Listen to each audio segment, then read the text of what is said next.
C'est l'instant de la chronique politique avec Agapit Napoléon Maforican qui est sur ce plateau. Bonjour Agapit. Bonjour Lali, bonjour Latifou qui Voilà. prend la position de Gilles Christ. Tout à fait. L'instant des congés. Oui, avec notamment un grand plaisir de partager cet instant de chronique politique avec vous. Merci Voilà. beaucoup.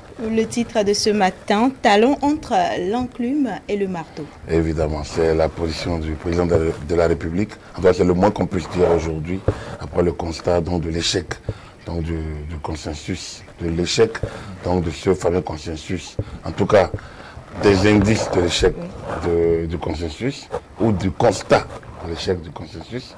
Ça dépend de la posture qu'on prend.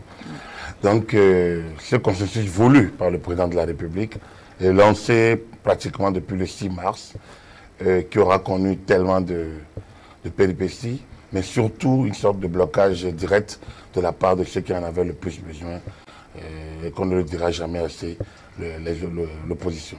D'un autre côté, il y a la majorité présidentielle qui, après avoir longtemps gardé, fait une sorte d'œuvre utile en pratiquement suivant la ligne présidentielle, la majorité présidentielle donc, ou la majorité parlementaire, les deux se confondent actuellement. Donc, s'est retrouvée face à une situation où elle a fini par prendre une décision, celle maintenant d'avancer, donc de dire arrêt, fin, de siffler la fin d'une certaine récréation. Alors du coup, en constatant vendredi 29 mars dernier au Parlement, en constatant l'échec de la Commission des lois, l'incapacité de la Commission des lois à étudier les lois donc, dérogatoires, on a constaté également du coup l'échec donc, de cette recherche de consensus, ce qui place le président de la République dans une double position. La position de celui qui en a demandé, qui a mandaté le président de l'Assemblée nationale, qui était prêt à tout tant que le consensus, tant que cela découlait du consensus. Il y a cette position. Et en même temps, la position d'un chef de l'État, quand même, qui a un groupe de soutien qui, aujourd'hui, semble ne plus être en harmonie, disons, avec cette ligne de consensus, étant entendu qu'il constate qu'en face, il n'y a peut-être pas la volonté requise des différentes parties. Donc voilà un peu la position indélicate du chef de l'État qui multiplie des contacts. Il a rencontré le président Soglo, il a rencontré les membres de la société civile, il a tenté de rencontrer le président Boniaï, ça n'a pas fonctionné. On a eu dire que le président Soglo a fait un autre détour rapide par la présidence de la République, le vendredi 29 toujours dernier. On apprend que ce lundi 1er avril, et ce n'est pas un poisson d'avril, on espère, que ce lundi 1er avril, le président rencontrerait les présidents des institutions de la République. Je pense que tout ça, sans doute, entre dans cette dynamique de recherche de solutions. Mais au même moment, est-ce qu'on peut chercher des solutions à une situation légalement prévue? Voilà la question aujourd'hui. Des solutions, on peut tenter de trouver, d'arrondir les angles, on peut tenter de trouver des voies palliatives. C'est ce qu'il avait mandaté, c'est ce pourquoi il avait mandaté le président de l'Assemblée nationale. Visiblement, M. Adrien Mbedi n'a pas atteint ses objectifs.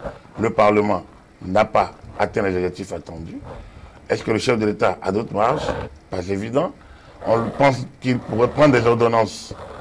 Ce n'est pas évident. Il n'en a pas actuellement la possibilité, dans la mesure où les conditions de recourir aux ordonnances sont connues par notre Constitution, notamment l'article 68, évoque des blocages continus, des atteintes à la souveraineté nationale, à l'indépendance nationale, l'incapacité pour le pays d'exécuter les conventions, les contrats internationaux. Alors, tout ça, on n'est pas dans ces conditions-là. Au contraire, les institutions fonctionnent très bien.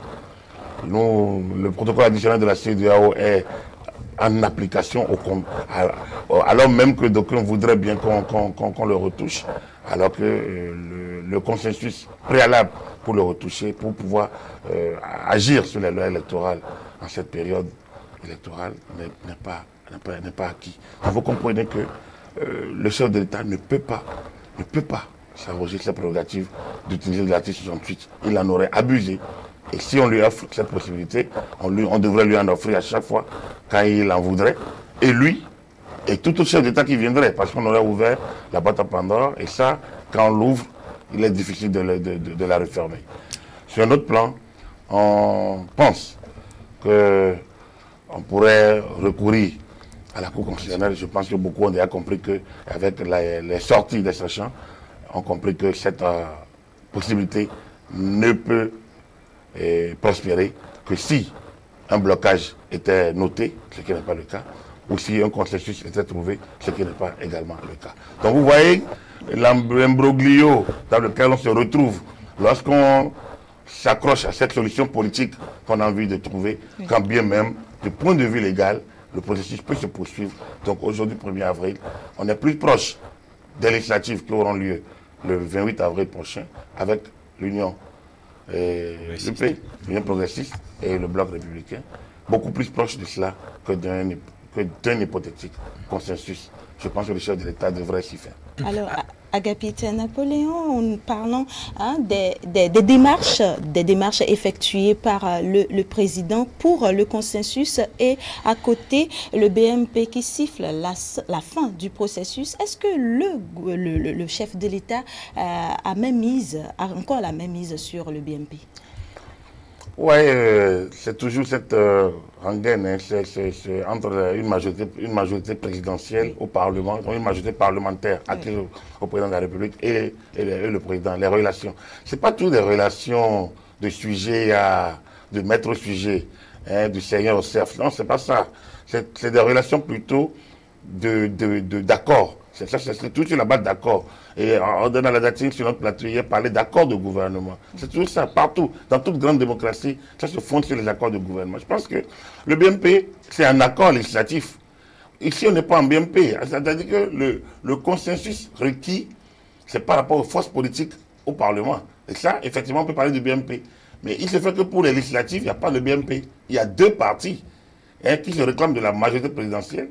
Mais ils ne sont pas les mêmes partis, c'est deux partis. Donc, le BMP est une entité parlementaire, un groupe parlementaire, en tout cas, un bloc parlementaire acquis au chef de l'État, qui est le relais un peu des deux partis et autres. Et parce que le BMP est plus élargi que les deux partis. Il y a des forces qui sont dans le BMP aujourd'hui qui se réclament de l'opposition.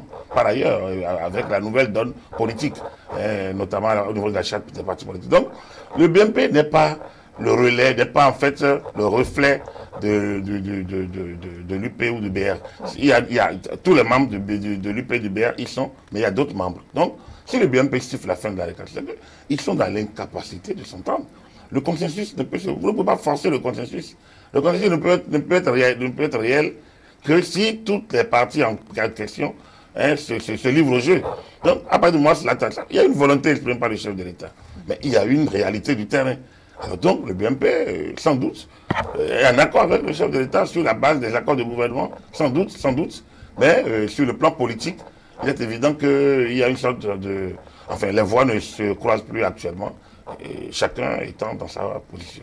Il y a ces sorties-là successives des sachants, comme vous les avez appelés. Est-ce que ces sorties-là, on va dire, reconfortent ou confortent la position, votre position, qui est quand même de recourir au test au lieu de chercher une possible solution, on va dire, à l'amiable? Moi, ce n'est pas ma position, c'est-à-dire qu'en l'absence de consensus, on ne peut que s'accrocher au test. Et comme j'ai eu à le dire peut-être il y a quelques heures, il y a une décision de la Cour constitutionnelle de 2016. Entre autres, il y en a tellement eu. Mais je dois évoquer celle dont je parlais il y a quelques heures, et qui dit quand même que les députés qui votent les lois ne peuvent pas s'y soustraire eux-mêmes à partir du moment où la loi a été régulièrement promulguée. C'est-à-dire que la seule chose qui est faisable, c'est s'il y avait le consensus. Si toutes les parties s'étaient entendues en disant, très bien, il y a des difficultés d'application de cette loi, de ces lois, nous pouvons aller dans tel sens. Et vous avez constaté quand même en une vingtaine de jours, depuis le 6 mars, l'opposition s'est murée dans une posture quand même incongrue. Il faut le dire. Les faits sont là, on peut les évoquer l'un après l'autre pour montrer comment l'opposition n'a pas daigné donner suite. À à la situation, à cette volonté de consensus voulue par le chef de l'État. Dès lors, on ne peut que constater que les textes sont là, il faut les appliquer. Les textes sont régulièrement votés, régulièrement promulgués, régulièrement publiés. C'est nos textes, elles sont dures. Ils sont durs, je veux dire, les lois sont dures. C'est nos lois, elles sont d'application stricte, normalement.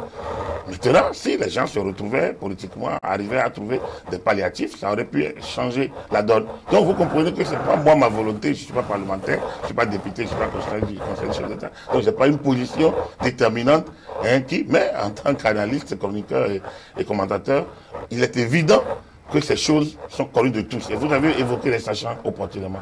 Vous les avez vus dans leurs différences. Ils sont allés, ils ont convergé finalement vers la même cible, dans leurs divergences. Quelle que soit la langue de traitement que chacun a pris, ils ont fini par converger. Il n'y a pas de Cour constitutionnelle. La Cour constitutionnelle ne peut rien faire, elle ne peut pas s'auto-saisir. Elle ne peut réagir que si la Sénat, par exemple, l'évoquait, enfin, la consultait ou posait un problème de blocage. La Sénat déroule son calendrier électoral. Les autres institutions fonctionnent bien par rapport au processus. Alors donc la Cour ne peut rien faire. Le chef de l'État ne peut pas utiliser l'article 68 comme certains l'appellent. Si jamais on lui oblige, j'espère qu'il ne se laissera pas. Enfin, je n'ai pas connu pour quelqu'un qui se laisse influencer. Mais si on lui oblige, c'est qu'on aurait ouvert la boîte à Pandore. Et là, si on l'ouvre, c'est parti pour une bonne période d'instabilité. Puisqu'à tout moment, tout président de la République peut arguer de difficultés de paix, de difficultés de mobilisation des ressources pour proroger les mandats, et comme bon lui semblerait. Et là, il y aurait un antécédent 2019. Donc, il faut éviter l'antécédent 2019 et regarder la vérité en face. La vérité en face, c'est les textes, et les textes nous amènent aux législatives du 28 avril 2019. Agapit, une dernière question avant de clôturer votre rubrique. Que peut-on espérer de la plénière de ce matin? Ils vont dérouler le reste. Ils vont dérouler le reste du calendrier. Ils sont en session extraordinaire. Enfin, en termes de consensus, à moins d'avoir été mal inspiré, enfin, à part de tout ce qu'on a entendu le vendredi 29, franchement, il faut un miracle pour penser encore un quelconque consensus. Mais bon, comme on dit toujours que le Bénin est un pays magique, peut-être que les membres de nos ancêtres illumineront nos députés, les différents camps politiques, pour que cette fameuse fumée blanche sorte du palais de Porte-Novo, du palais des gouverneurs, et que peut-être on avance vers cette hypothétique consensus. Je ne crois pas trop, mais qui sait, je ne suis pas parlementaire, je ne suis pas décideur, donc je suis chroniqueur, j'attends demain pour apporter mon commentaire sur ce qui s'est passé aujourd'hui.